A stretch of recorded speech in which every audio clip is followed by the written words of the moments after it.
నీ దృష్టి అంతా ఎక్కడ ఉన్నది అని దేవుడు ప్రశ్నిస్తున్నాడు. మొట్టమొదటిగా నీ దృష్టి అంతా ఎక్కడ ఉన్నది? మనం తెలుసుకున్నామంటే జ్ఞానులు అంటే వారు తూర్పు దేశపు జ్ఞానులు అని అందరికీ తెలుసు. యెరూషలేమునికి తూర్పు దేశము ఉన్న దేశాలు ఏంటి అంటే, వారు ఎక్కడి నుంచి వచ్చారంటే, వారు ఎక్కడి నుంచి రావచ్చు అంటే ఇరాన్ నుంచి కానీ, ఇరాక్ నుంచి కానీ, లేకపోతే దక్షిణ టర్కీ, లేకపోతే ఉత్తర సిరియా, అటువంటి ప్రాంతాలు, అటువంటి దేశాల నుంచి వారు ప్రయాణమై వచ్చారు.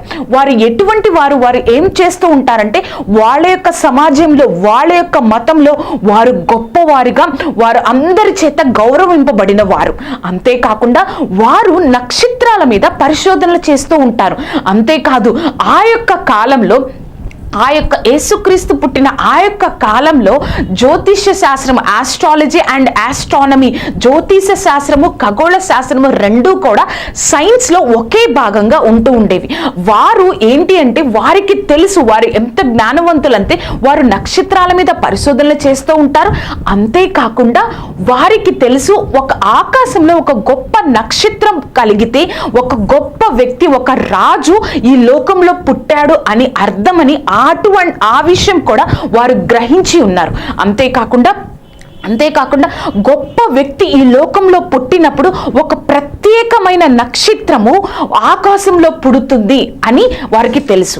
ఆ విధంగా వారు వారి దేశంలో నుండి ఒక నక్షత్రాన్ని, తూర్పు దేశము, వారికి తూర్పుగా ఉన్న యెరూషలేము, వారికి తూర్పుగా ఉన్న ఆ తూర్పు దేశంలో వారు నక్షత్రాన్ని చూసి ఆ యొక్క గొప్ప రాజును కలవడానికి వారి దేశం నుండి వారు బయలుదేరుతున్నప్పుడు మనకు క్లియర్ గా కనబడుతుంది. మత్తయి సువార్త 2వ అధ్యాయం 2వ వచనంలో, తూర్పు దిక్కున మేము ఆయన నక్షత్రము చూచి, మనం చదివినట్లయితే మత్తయి సువార్త 2:2లో తూర్పు దిక్కున ఆయన నక్షత్రము చూచి, it is in the east he star, ఆయన నక్షత్రాన్ని తూర్పు దిక్కున చూచి వారి దేశం నుండి బయలుదేరారు.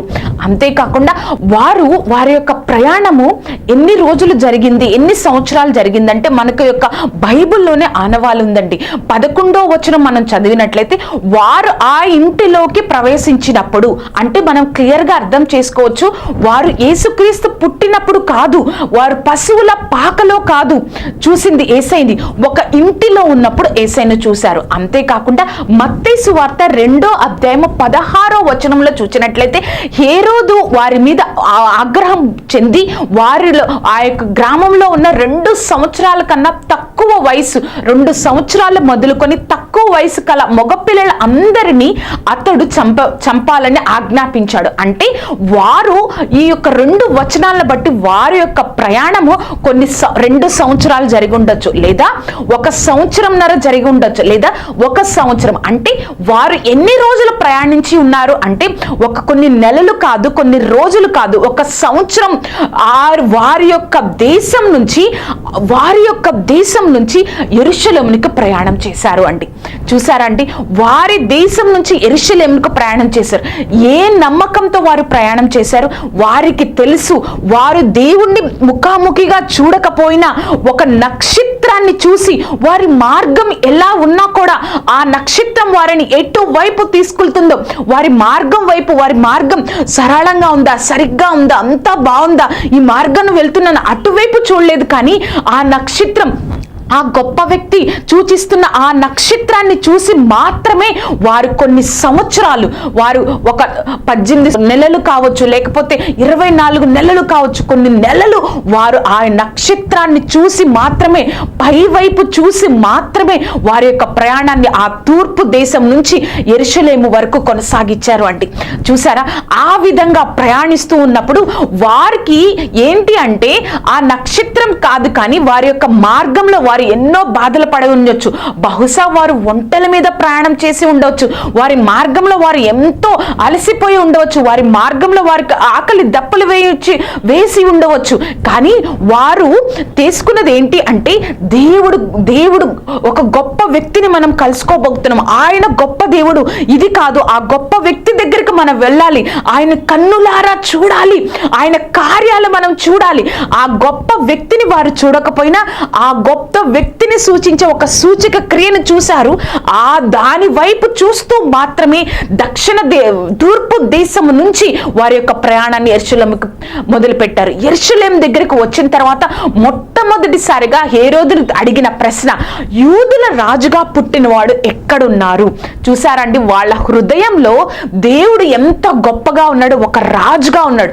ఏమని అడిగారంటే, అంత దూరం ప్రయాణం చేసి వచ్చినా కూడా బహుశా వారు అనుకుని ఉండవచ్చు, యూదులుగా రాజుగా పుట్టిన వ్యక్తి ఈయన ఇక రాజు కుటుంబంలో పుట్టి ఉంటాడేమో అని బహుశా వాళ్ళు డైరెక్ట్ గా అన్ని రోజులు అన్ని నెలలు వారు ప్రయాణం చేసినా కూడా వారు అంత గొప్పతనం వాళ్ళ హృదయంలో దేవుని బట్టి ఉండబట్టి డైరెక్ట్ గా ఒక క్వశ్చన్ అడిగారంటే, హేరోదు రాజుని ఏమి అడిగారంటే, యూదుల రాజుగా పుట్టిన వారు ఎక్కడ ఉన్నారు అని హేరోదు రాజును అడిగారు. చూసారా, వాళ్ళు దేవుణ్ణి చూడలేదు, కానీ ఆయన గొప్పతనాన్ని చూశారు. ఆయన ఎంత గొప్పవాడో వారి యొక్క జ్ఞానం ద్వారా తెలుసుకున్నారు. వాళ్ళు ఇంకా దేవుణ్ణి చూడలేదు, యేసయ్యని చూడలేదు, కానీ వాళ్ళ యొక్క ఆయన గొప్పతనాన్ని చూపించే ఆ సూచక క్రియను చూశారు. కాబట్టి యూదుల రాజుగా పుట్టినవాడు ఎక్కడున్నారు? అలాగే ఆ యొక్క హేరోదు చేత పంపబడి వారు బెత్లెహేముకు వెళ్ళిన తర్వాత అక్కడ మరలా యెరూషలేము నుంచి బెత్లెహేము వరకు కూడా మరలా కూడా వారు ఆ యొక్క నక్షత్రం ఎటు నడిపిస్తుందో అటువైపు వెళ్ళి వారు బెత్లెహేములో ఆ యొక్క యేసయ్యను చూసి, చిన్న బాలుడిగా ఉన్న యేసయ్యను చూసి అత్యానందంతో, మేము ఒక రాజును చూసామన్న అత్యానందంతో ఆయన ఎదుట సాగిలపడి పూజించి, అంతేకాకుండా వారు తెచ్చిన బంగారము సాంబ్రాణి బోళంను సమర్పించారు. చూసారా, వారు ఎటువంటి వారు చూడలేదు, ఒక ప్రాణమున్న వ్యక్తి కాదు ఆ యొక్క వారికి దారి చూపిస్తుంది, ఒక నక్షత్రం, ఒక సృష్టి వారికి దారి చూపిస్తున్నప్పుడు వారికి అక్కడ క్వశ్చన్ వేసినా కూడా ఆన్సర్ చెప్పేవారు ఎవ్వరూ లేరు. ఎందుకు ఇటు తీసుకెళ్తున్నావు, ఎందుకు ఈ మార్గంలో తీసుకెళ్తున్నావు అనే ఆన్సర్ చెప్పేవాళ్ళు కూడా ఎవ్వరూ లేరు.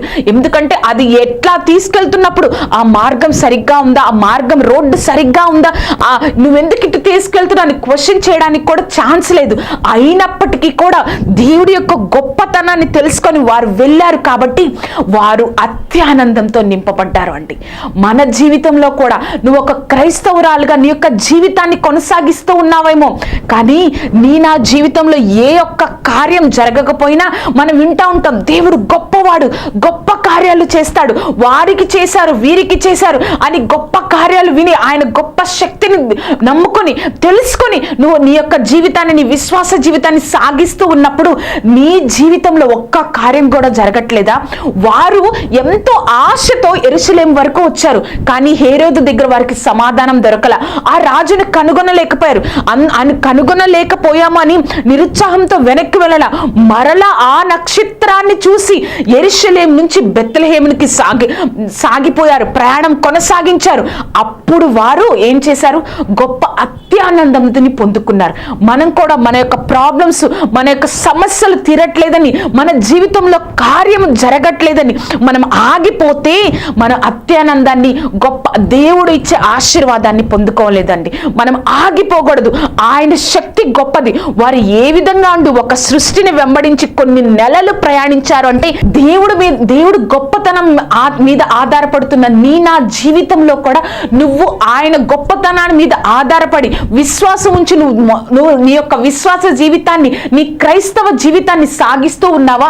ఈ క్రిస్మస్ రోజుల్లో దేవుడు చెప్తున్న మాట, అతి త్వరలో నువ్వు ఒక అత్యానందమైన ఒక కార్యాన్ని నువ్వు చూడబోతున్నావు. జ్ఞానులు ఎలా అయితే ప్రయాసపడి కొన్ని నెలలు ప్రయాణించారో, యెరూషలేము ఆ యొక్క తూర్పు దేశం నుంచి యెరూషలేముకి వచ్చారు, వారికి ఒక బ్రేక్ పడిపోయింది, అయినా కూడా మళ్ళీ యెరూషలేము నుంచి బెత్లెహేముకి ఎలా అయితే విశ్వాసంతో దేవుడి యొక్క గొప్పతనాన్ని తెలుసుకొని వారు ఎలా అయితే సాగించారో, అటువంటి విశ్వాసంతో సాగించారో చివరికి వారు అత్యానందాన్ని పొందుకున్నారు. దేవుడు నీతో చెప్తున్న మాట, నువ్వు నీ జీవితంలో కార్యం జరగట్లేదని నువ్వు బాధపడుతున్నావు, నువ్వు విశ్వాసాన్ని కొనసాగిస్తూ ఉన్నావు, దేవుడు గొప్పతనాన్ని తెలుసుకున్నావు. కానీ ఒక్కటి గుర్తుపెట్టుకోండి, నువ్వు వెనక్కి తిరగకూడదు, దేవుని అవిశ్వాసంతో ఉండకూడదు. ఎలా అయితే వారు అల్లు పెరగకుండా సాగిస్తూ ఉన్నారో వారి యొక్క ప్రయాణాన్ని, అప్పుడు వారు అత్యానందని, వారు ఏ విధంగా వారు అనుకున్నది ఆ రాజు పుట్టాడు అని వారి దేశంలోనే వారికి తెలుసు, కానీ ఆ కొన్ని నెలల వరకు ఆ కార్యాన్ని వారు చూడలేదు. కానీ ఎప్పుడైతే అలసిపోక వెనుదిరగక ఆ యొక్క గొప్పతనాన్ని వాళ్ళు హృదయంలో ఉంచుకొని చివరి వరకు ప్రయాణించారో అప్పుడు వారు అత్యానందాన్ని పొందుకున్నారండి. ఈ రోజు దేవుడు మనతో చెప్తున్న మాట ఏంటో తెలుసా? ఈ యొక్క క్రిస్మస్ పర్వదినాల్లో దేవుడు చెప్తున్న మాట ఏంటో తెలుసా? నువ్వు నీ యొక్క క్రైస్తవ జీవితంలో నువ్వు కొనసాగుతూ ఉన్నావు, నీ విశ్వాస జీవితంలో కొనసాగుతున్నావు. ఏ కార్యము కనిపించట్లేదు. దేవుడు గొప్పవాడే, ఆ గొప్ప కార్యాలు గొప్ప అద్భుతాలు నీ జీవితంలో కనబడట్లేదు. కానీ అవిశ్వాసం చెందకు. దేవుడు అతి త్వరలో నీ ప్రయాణాన్ని సాగిస్తూ ఉన్నప్పుడు వారు ఏ విధంగా అయితే అత్యానందంతో నింపబడి ఉన్నారో అటువంటి అత్యానందాన్ని దేవుడు మనకిస్తా ఉన్నాడు. ఎప్పుడో తెలుసా? వారు ఎలా అయితే కిందకి చూడకుండా, మార్గం వైపు చూడకుండా నక్షత్రాన్ని వైపు మాత్రమే చూసి వారి యొక్క ప్రయాణాన్ని కొనసాగించారో నువ్వు నేను కూడా మన పరిస్థితులు కాదు, మన స్థితులు కాదు, దేవుడు ఇంకా కార్యం చేయట్లేదు ఏంటి అని మన పరిస్థితులు కాదు, కానీ దేవుడి వైపు, ఆయన గొప్పతనం వైపు నువ్వు ఎప్పుడైతే చూస్తూ ఉంటావో, ఆశ పెట్టుకుని ఉంటావో, దేవుడు తప్పకుండా అతి త్వరలో నిన్ను నన్ను దేవుడు అత్యానందంతో నింపబోతున్నాడండి. మన దృష్టి ఎక్కడ ఉన్నదని దేవుడు ప్రశ్నిస్తున్నాడు. కింద ఉందా? వారు మార్గాన్ని వాళ్ళు అసలు లెక్క చేయలేదు. వారు ఆ నక్షత్రాన్ని చూసి కొన్ని నెలలు ప్రయాణించారు. నువ్వు నేను కూడా పైనున్న దేవుడు గొప్పతనాన్ని చూసి మన యొక్క విశ్వాస జీవితాన్ని కొనసాగించాలి. కానీ కింద కార్యాలు జరగట్లేదు, మార్గం సరిగ్గా లేదు, నా జీవితం ఇలా ఉంది ఏంటని అది చూడొద్దని దేవుడు చెప్తూ ఉన్నాడండి. నీ దృష్టి ఎక్కడ ఉంది? జ్ఞానుల జీవితం ద్వారా నువ్వు నేను తెలుసుకోవాల్సింది నీ దృష్టి ఎక్కడ ఉందని దేవుడు ప్రశ్నిస్తూ ఉన్నాడు.